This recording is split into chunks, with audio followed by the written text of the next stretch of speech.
Hi, everyone. Welcome to the seventh episode of the No BS Pagan podcast. So, I'm joined by my lovely host, co-host, Tina. So, how are you doing, Tina? Doing pretty well, I have to say. I had to forego on my Samhain ritual because my child was sick, which was a sort of sacrifice in itself because you sacrifice a lot of time and love and care also. And I think since it's the last of our bloodline, I hope it's appropriate in some way. Yeah, I Poor think kid. so. I think so. That's the ultimate sacrifice, really, is motherhood, bringing a new being into the world, into the tribe. Um, you couldn't give anything more than that. Yeah, so I did do a Samhain ritual, and I already described that in my other video. I'll leave the link below this one. But it kind of brings me into this topic about offerings and sacrifices. People ask a lot about that. What is appropriate? Well, let's start with the ancestors because that's what I did on Samhain. And we gave them an apple pie. So my partner's Danish, and I have a bit of Danish, but mostly like Scottish and Irish. And apple pie is something that both sets of people would enjoy. We also left some beers, and because I had smokers in my family, I left some cigarettes. Now, the thing with giving offerings to, actual human spirits is you don't eat them afterwards. And I left them out for the birds because we have a lot of crows and ravens and stuff around here. But when it comes to giving offerings to the gods, you do eat them or drink them afterwards because it is considered something sacred because it has been offered to a god. Now, let's talk about some offerings that are appropriate for certain deities. And of course, we could start with Odin. And you can do things like offer mead or wine, if you can't get hold of any mead, incense, fire, that kind of thing. But there are other offerings that are also appropriate. And some of you know, if you follow my channel, that me and my friend Ben, we have made some videos about the gods. Ben writes amazing poetry, and I was honored enough to read the poetry for him. So that too is a type of offering, a type of sacrifice. What do you feel on that point? For familiar spirit or ancestors, I definitely use tobacco a lot. And I don't purchase a pack of tobacco and then just offer it whole. I actually, whenever I have my own pack of tobacco, that little bit that is left, I always collect it in a jar, and those are my offerings. It's not that I go purchase a whole pack because they're quite expensive by now. But what I've noticed for ancestors is that I get the feeling that alcohol is always very appreciated. Now, an ancestor can also be like an egregorial um, familiar spirit of the family. And I get a good feeling when I offer that. About meat offering to the gods, you can always try to make your own meat. It's very, very easy. You only need a lot of time and a bucket, basically. You don't need a lot of equipment. You might need some yeast to get it started, but that is something that you can also make yourself if needed with just an apple and water.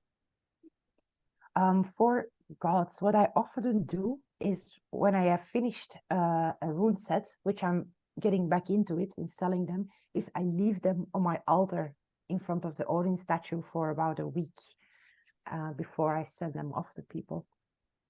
Another thing that I do sometimes, especially because I have a little altar in my house to Odin, is like whenever I'm making my own bind runes or just lucky charms that I make for myself, and I either put them in jewelry that I wear myself or I put them around the house, is also leave them on the altar for a little while. Mhm. It's not even specifically to get the blessing of the deity, but it's more like I put effort and love into these things. And that love and effort, I want you to have some of it. Because it's true though, because when you make something yourself, it always comes with love. I find this a very powerful thing to embed something with love and then give it to somebody or a god or even another person, whether that person is dead or not. And I Yeah. find that to be very powerful. Yeah. Yeah, I agree. And the effort is definitely appreciated.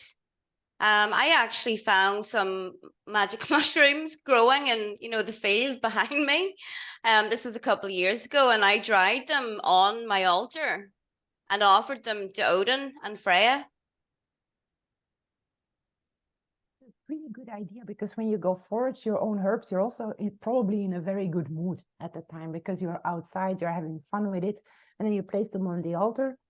And then later, when they're dried, you can even grind them into an incense of your own making and burn that on these little coal burners. They make a lot of smokes, but I like that personally, especially when that is in the same room where you also perform your day-to-day magical operations. I find that very powerful, that all that energy accumulates in that room. So whenever you have a magical operation that you need to perform, it gets amplified by the energy that is residual in that room. Yeah, it becomes your sacred space. Yeah. Yeah. I mean, a lot of people, like maybe you live in an apartment or, like a small dwelling, it doesn't really matter, just leave aside a room or a corner of a room to have as your sacred space. So you should never be limited by your living area.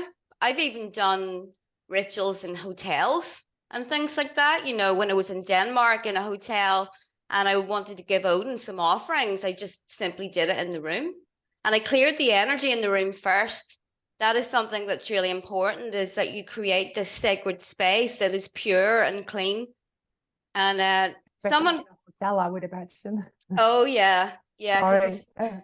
it's all kinds of things hanging around in hotels. But yeah, someone called me New Age on the on the internet because I was talking about, creating a circle of purity in which to perform your rituals. But that is the way that it was always done.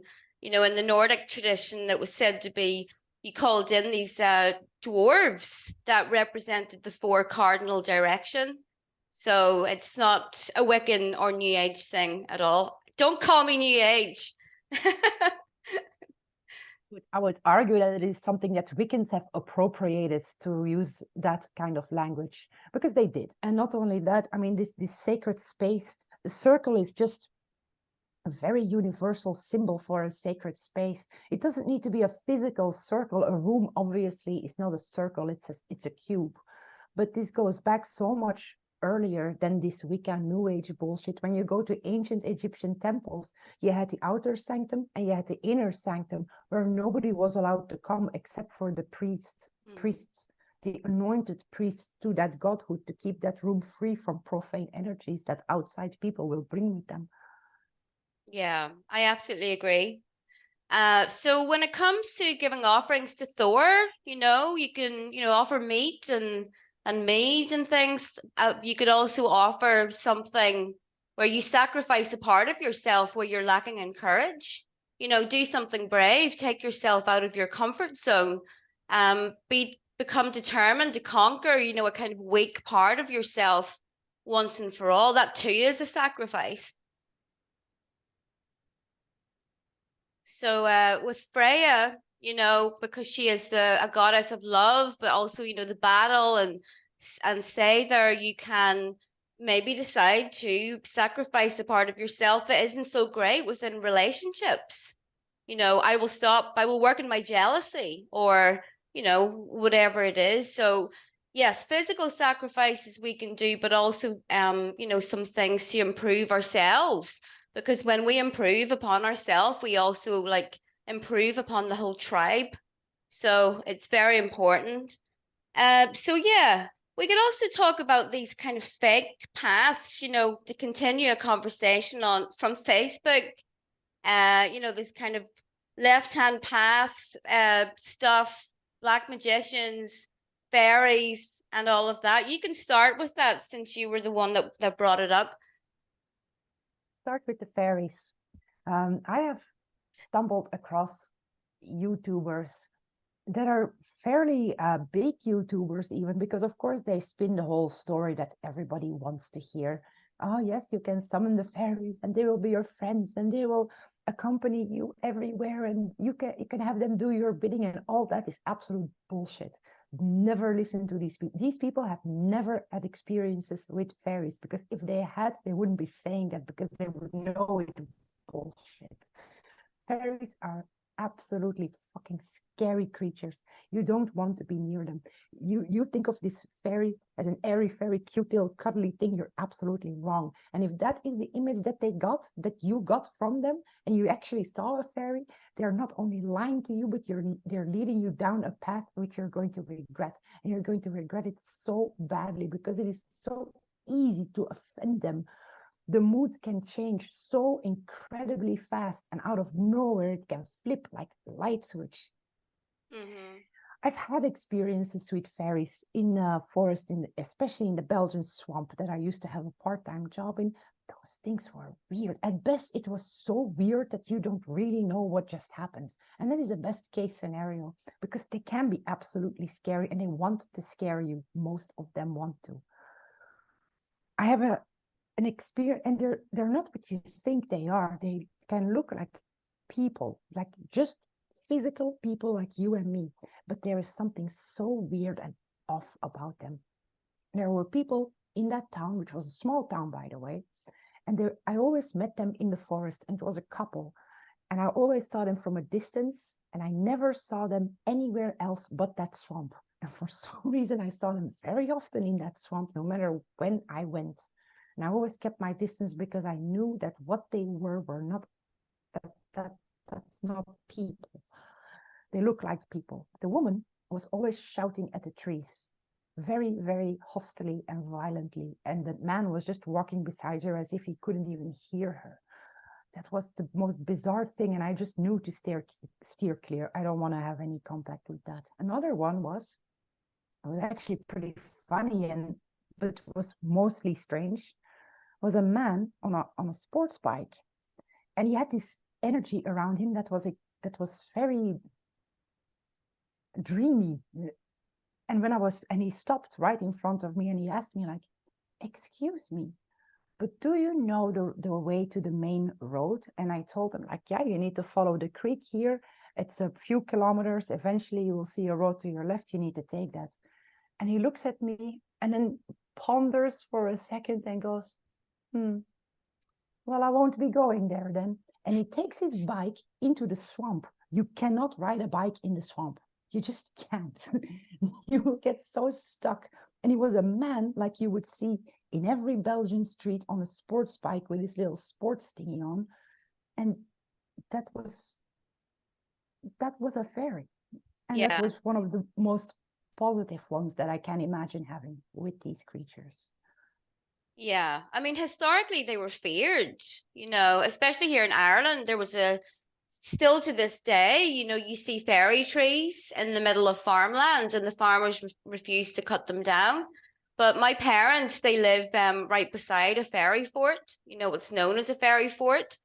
And nothing on their property works. The gates don't work, the cars break down. There has been activity in their house. My dad often feels like tapping on his shoulder and things like that. But my dad is Christian, and obviously they don't believe in anything like that.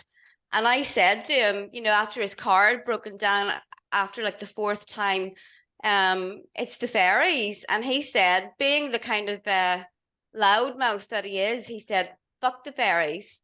And then everything got worse.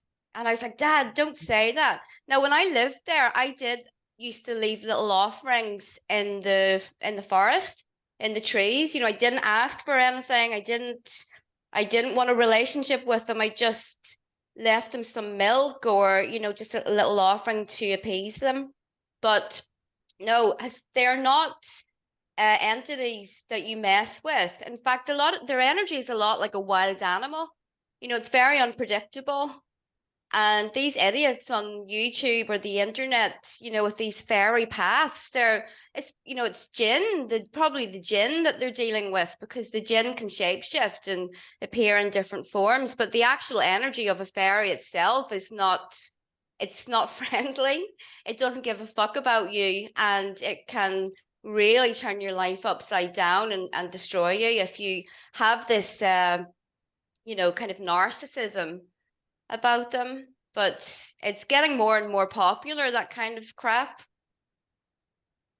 Think them, like you said, is really the only thing you can really do, because you having no relationship with them is probably best, but just keep them appeased, because if you have them on your property, they're very difficult to get rid of, because they're bound to the land. They're on their nature spirits, and yeah, appeasing them is the only thing that works. It's also very easy to offend them. Saying thank you, for instance, can be very offensive. It's not necessarily that it offends them, but it puts you in the subservient role. And you have to be very careful how you use language with these things. As what I always have been told. Sorry, stumbling over my words there. But yeah, the best you can hope for is that they just leave you alone. Don't try to work with them. Yeah. It can go so badly. Yeah. And they Yeah. really can mess up your life, your house. They can break things. Yeah, they can. Yeah. It's a lot of these people also that are claiming to work with fairies are, they're like Americans, and they're in America, and they're, very far from the, Ireland, where they claim to be working with Irish fairies, and they are tied to the land. My parents, they built that house themselves. There was nothing on the land that was, no recent buildings. And there's actually an old, very ancient bog at the bottom of their field. So that land is really, really special. It's like going into another dimension. But they've had a lot of activity over the years. And they really like to play with my dad. My mum, she can't notice anything, but my dad's a little bit psychic, so they really mess with him, especially given what he said about them. So what other paths do you think are really destructive that are becoming more popular? Well, obviously, the so-called left-hand path. I have such a I find it such a bizarre name to begin with. The left-hand path, meaning what exactly? I mean, as opposed to the right-hand path, which is so-called white magicians versus the black magicians. But I mean, what is white magic really? Magic that helps others.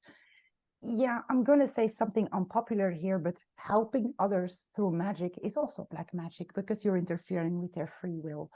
You shouldn't. You should only use it to improve your own life.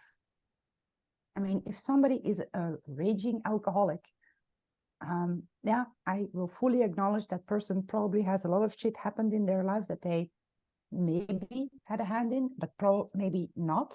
We don't know. But at the end of the day, it is that person that wants to put that bottle to his mouth. Yes, it is self-destructive, but it's their own choice. Yeah. Yeah. There's a lot of people that need to learn how to mind their own business, and getting like interfering in another person's path, or their karma, is a really stupid thing to do. Like, I remember reading this book, and the guy mentioned Orthodox Hindus in India, and they would just step over homeless people in the street. And this, compared to the West, it was quite unusual, and the author was kind of shocked by it, but they knew not to interfere in another person's path. And absolutely, doing any kind of magic, or even asking the gods to interfere, with another person's path, is asking for trouble. You should absolutely not do it. And it's an Abrahamic concept to try and save people. Why do you need to save anybody? Why can't you save yourself? Now, if somebody will come to me and tell me, like, I need help with something, that's different, because it is their free will saying, like, okay, I want this, but I feel a sort an inadequacy here or there, and I need help.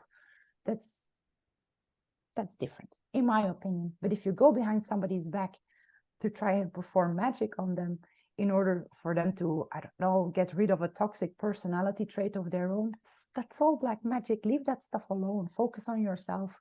It's none of your business. Yeah. Yeah. I totally agree. I've done a lot of, a lot of stuff in the past, kind of, crashing from one path to the next. And I did have some of those years where, we were working with, like so-called left-hand path entities and, the goetic magic and all of that. To be honest, I'm surprised that I'm still alive because we did many dangerous and stupid things. But all it did, now, I will say the one benefit that it gave me was that it taught me to have a complete lack of fear when it comes to dealing with dark and dangerous entities, because it brought on a lot of attacks. It turned my life upside down. It kind of destroyed my life as it was at the time, and it brought me into a corner. But that was the only good thing about it, was that it removed any fear that I had about certain entities. But aside from that, it did not benefit me in any way. So the most powerful path for me has been the one of my ancestors, with the Nordic gods. It blows everything else out of the water, and it doesn't, obviously there's some trials that you will go through. And if you're weak and degenerate, it's going to knock that out of you. But it wasn't it wasn't as difficult as the so-called left-hand path stuff. I got no power from that path whatsoever. It feels like a struggle is because it is a struggle. And I feel that too because I have the Ars Goetia in my house. I have an academical interest in it, and I will read about it, but I won't practice it. Because when I read that book, I feel a sort of psychic barrier, almost like this is going to take me too much effort, and I don't feel that there is going to be enough return out of it. There are so many piece of shit people in that world, but like absolute pieces of shit people, the worst kind of people that dare call themselves sorcerers and magi, that get offended over the slightest things, people that will start throwing curses around just because somebody cracked a joke at their expense. Come on, you are so weak, it's not even funny anymore. People like that should stay away from magic. And that is why these people, because these are the kind of people that are attracted to this sort of magic, because of course it's working with demons and it's all dark, it's going to make me powerful. Probably not, because you're a weak person to begin with. Yeah. That is why I see so many people involved in that stuff go absolutely psychotic sooner or later. I see so many people devolve psychically, emotionally, but also physically devolve into a spiral of self-destruction. That said, I also have seen people be extremely successful at the Ars Goetia, but those people are so self-disciplined that they almost have this military discipline about themselves. Maybe they train themselves to do that, or maybe the military actually train them to do that, or that's just a personality trait of them. But those people can be very successful in it. And they are not very likely to delve into psychosis, because they're strong people. Yeah. You have to be a strong person to be self-disciplined. Yeah. Yeah, that kind of mirrors my own experience with it all.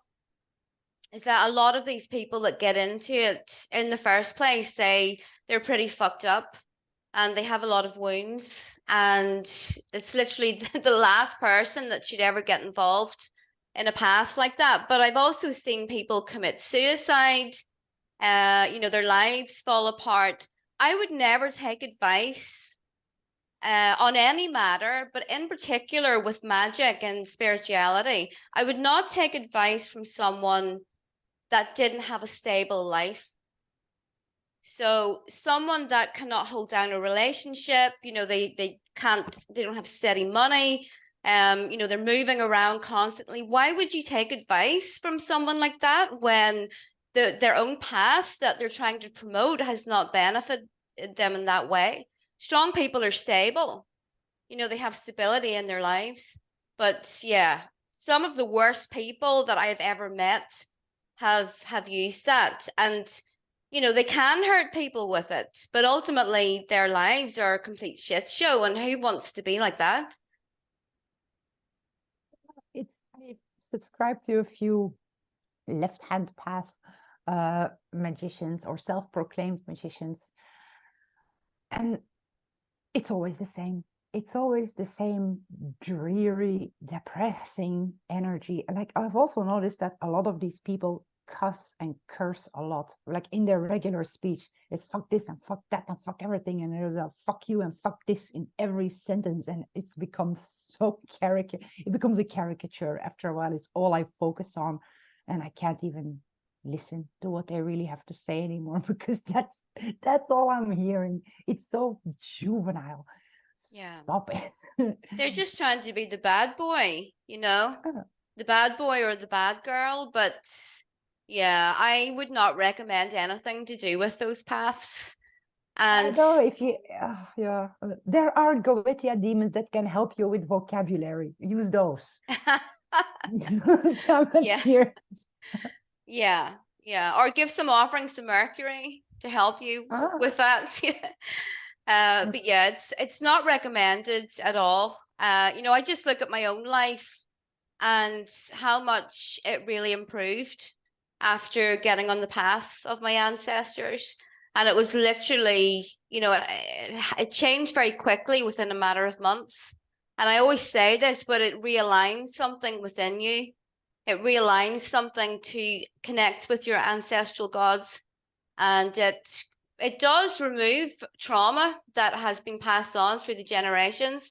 I'm living proof of that. So I would never recommend anything but that path. I know that you can dabble in different things, but some paths are just not worth it. There has to be reciprocity. What goes in has to come out. And if it, yeah, like I said before, if it feels like a struggle, that's because it is a struggle and it's not worth it. It's not a struggle you have to fight. Especially with spirituality. Spirituality shouldn't feel like that. It should indeed make you a happier person, or at least a more content person. Yeah. Yeah, I agree wholeheartedly with that. You should be happy. If you're not happy, then there's something wrong. And that's really why, you know, one of the reasons why we are starting this mystery school, because we want to teach authentic practices and not this you know, friggin' Pokemon style stuff that nobody's ever heard of. What are your wishes and hopes for the mystery school? I really hope that at the end of it all, I hope to imbue a profound sense of tranquility in people. Because if you can have that feeling within yourself, or you can bring yourself to feel that, it is easier to recall in other situations. And that is something that will help you, something that I've struggled with a lot, anger. I'm a very temperamental person when it comes to anger, or I used to be at a certain point in life. I still can be, fly off the handle, but I have that more or less under control now. And I have magic and spirituality to thank for that. And I also, I want to just get rid of all the bullshit. I am so sick of looking at spirituality groups, and they are full of live, love, laugh, and love and light, and all that crap. It is all useless. It won't do anything for you. At the very least, you're just going to feel something is wrong with you, because all these morons are pretending that they are happy all the time, and they're not. At best, they are pretending. At the worst, they are just manic, and you should stay away from them anyway, because those kind of people attract all sorts of entities that will want to jump on you at some point anyway. Yeah. Yes, And I also want people to know that there is much more power in them than that they've been told. You're much more strong than you think you are in some cases, or that you're being told. And when it comes to entities, and we are constantly surrounded by entities, and a lot of bad things that people think and do is due to these things. And you can combat this, or you can at least protect yourself from it.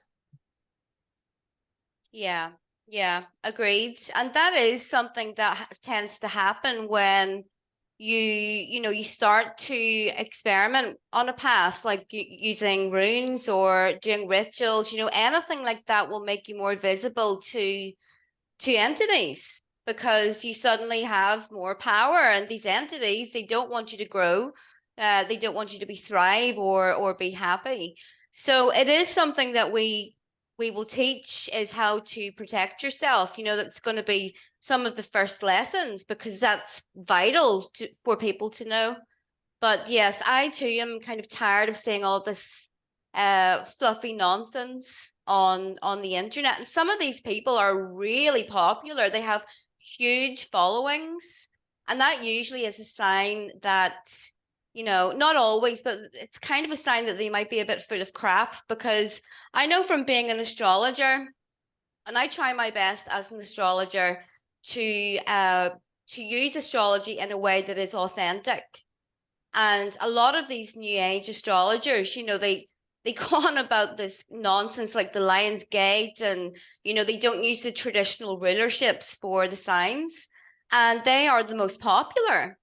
And what they're teaching is this kind of warped, subverted form of astrology that has been passed through the New Age lens. And it's such an insult to the ancient Greek astrologers.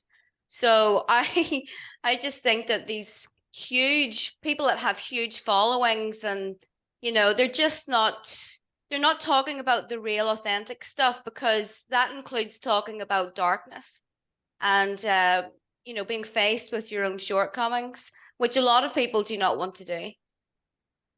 These people are the blackest magicians of them all, because they're not even openly doing black magic, but they are, if you really think of it, because you manage to enrich yourself on the misery of others and you give them nothing in return. You sell them bullshit, you sell them things that won't help them, will only create deep holes in their pockets, while you go on and live your merry life as if nothing just happened. Because you do attract people that have traumas, that have real pain in their lives, and you capitalize on that and you exploit them even more. That makes you pretty damn evil, if you think of it, in my opinion. Yeah, I agree with that. And the mystery school, it's going to be oathed. So, our students will have to take an oath and swear that they are going to use this information in a responsible way. And also, I'm going to be really strict about this. I'm not going to allow anyone that uses drugs or like even smoking weed. I will not allow that in the mystery school. And I will know because that is a doorway to entities, and it's also putting other students at risk. So I won't tolerate that. That's fair, because once you start with these kind of things, it's best. You know what, if you have more experience with everything and you decide to go on a bender, whatever the hell, who cares? But if you're just starting out, like you said already, like, you will be an attraction to these things. And if you are dependent on alcohol or certain drugs, even pharmaceuticals, you don't want to do this. For your own good, really. It is, yeah. It is for their own good. So, is there anything else that you would like to talk about before we get to the forecasts? About those paths, I think Thomas Sheridan has made a video about this, about these blood rituals that were these trends on TikTok and social media. Like, there was this one in particular that I remember, when people had to write a wish list of whatever it is they wanted, and then they had to cut themselves and bleed on the paper. Now, that is blood magic, obviously. And Thomas in that video said that you cannot be sure who starts these things, that this was probably a massive energy harvesting, especially when it involves blood. That has something very dark about it. But then also to post it on social media, which you should never ever do. Any kind of magic, you should not put that on social media, because that is profane. That is that will undo whatever it is you're trying to accomplish. It's still occult. It's a secret. It's an arcane art. It's supposed to be a secret between you and your gods or your ancestors or your familiar spirits. But about blood magic, I have seen people or known people that did this regularly, bled themselves. You know how powerful blood is, what that attracts? The entities swarm on you. Now, you can use blood magic very effectively, but if you don't know how to protect yourself, you should never use your own blood. It's going to sound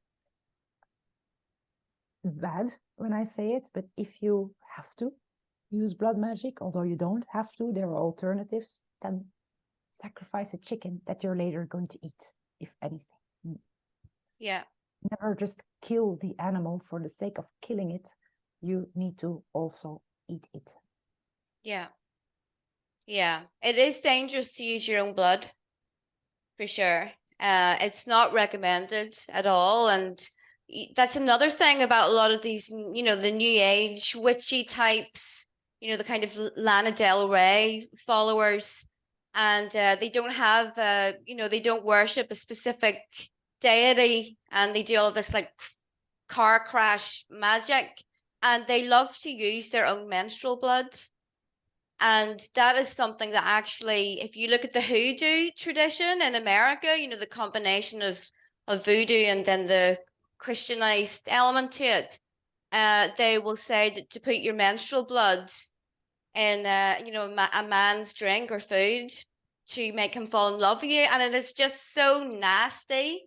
But that type of thing will backfire massively. You never want to do that.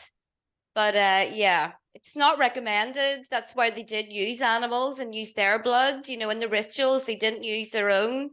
But I think a lot of people, they see, you know, especially on shows like Vikings and all of that, you know, they always make this ceremony of slicing their palm, and you know, that's a TV show. You need to get real here. You do cut yourself in order to get that blood out of you. If you cut yourself wrong, you slash an artery, that's very bad. That's very, very bad. Never, not to mention things like infections that you can get. Also, where you cut yourself. If you ever had a cut here, know how long it takes for that to heal, because it's in the folds, you're constantly using it.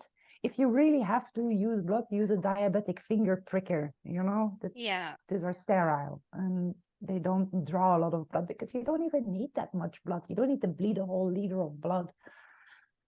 No. Most of the sacrifice of the blood is in the pain anyway. So it's your own energy that you're giving. Yeah, I would recommend, unless you really are experienced with this stuff, just avoid it altogether because it's not necessary. So let's look at the astrology for November. Now, I have to say, it looks a bit difficult. There's a lot of stuff going on here. So let's see.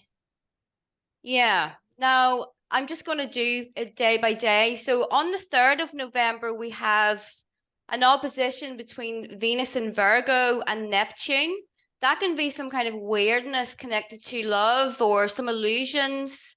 It may be that you feel unwell because Venus is in Virgo and Neptune is known for making us feel a bit unwell or temporarily drained of energy. Saturn goes direct on November 4th, and he goes direct on this star called Enif in the Pegasus constellation. Now, this is a star that is connected to war and battles and not so nice things. He will be on that star until mid-November. We have a lot of things going on in the world at the moment which aren't so nice, but there's no need to go into that any further. November 5th, we have a last quarter moon. This is when the sun and moon make a square. And as it's in fixed signs, you may clash with someone. Everyone will be feeling more stubborn. and digging their heels in. But I always say that the fixed signs give us more strength because they are stubborn. The sun enters Sagittarius on the 22nd of November. Normally, this is like an optimistic time. You know, Sagittarius is really joyful.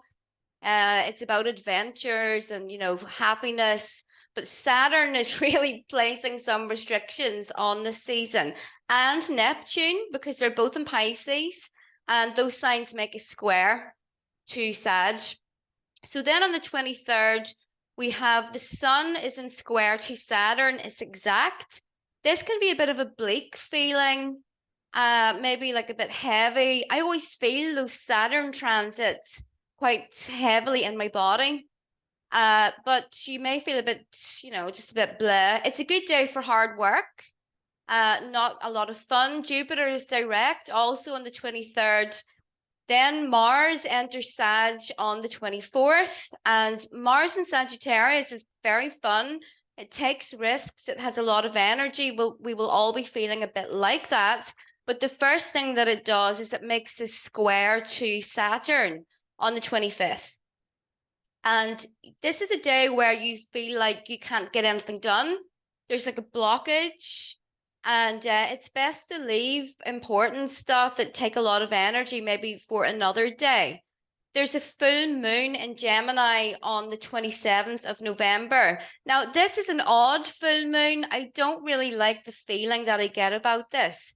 So let me explain why. The ruler of the full moon is Mercury, and it is square Neptune and Pisces. In the full moon chart, the full moon itself is square to Saturn in Pisces.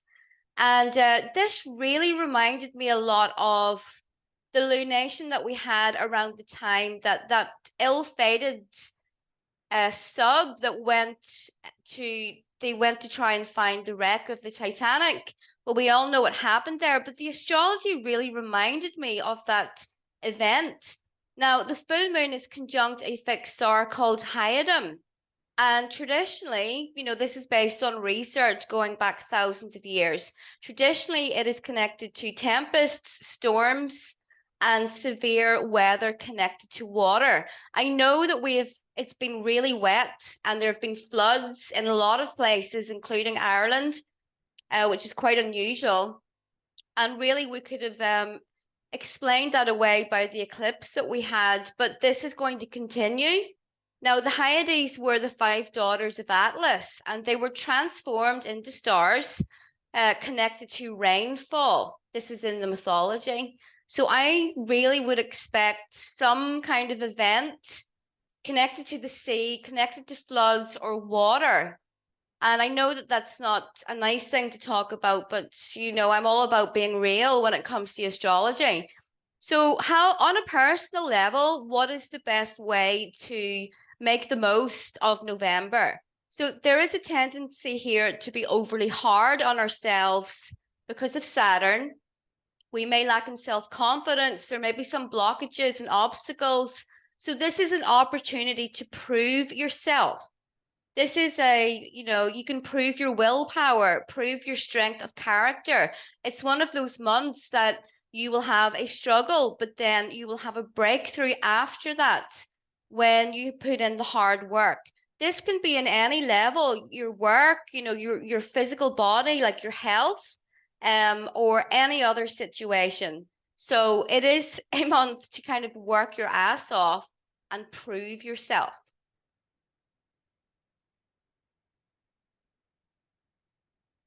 So Right. I pulled these two together. They were both stuck in my fingers together, so I pulled them both. Well, if you are, they're a bit juxtaposed, to be honest, because this one is the rune of joy and well-being and harmony, and this one is a bit of as a harsher one to do with protection and also endurance. Endurance as in like something that you have to protect yourself from, not the same as the Naughty's rune.